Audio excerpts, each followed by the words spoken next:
అక్రమ కేసులకు వైసీపీ కార్యకర్తలు భయపడరని అన్నారు మాజీ మంత్రి పేర్ని నాని. అరెస్ట్ అయిన కార్యకర్తలను కలిసి ధైర్యం చెప్పారు. అయితే పేర్ని నానికి కౌంటర్ ఇచ్చారు టీడీపీ నేత బుద్ధ వెంకన్న.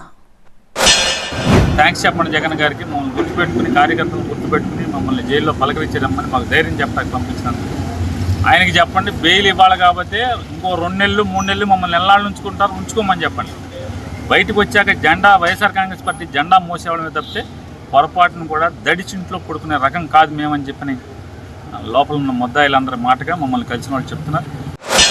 పేరునాని నిన్న వంశీ అనుచరులను అరెస్ట్ చేస్తే వెళ్ళి పలకరింపు అంట గన్నవరం. దీంట్లో ఏదో వీళ్ళేదో స్వాతంత్ర సమరయోధుల్లాగా ఇతను వెళ్ళి వాళ్ళు పలకరిస్తున్నాడు.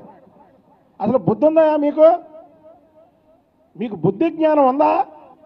మళ్ళీ అదేంటంటే తెలుగుదేశం ప్రభుత్వం వచ్చిన తర్వాత ఈ దాడులు ఎక్కువైనాయి, ఇలా అరెస్టులు ఎక్కువైనాయి అన్నాడు.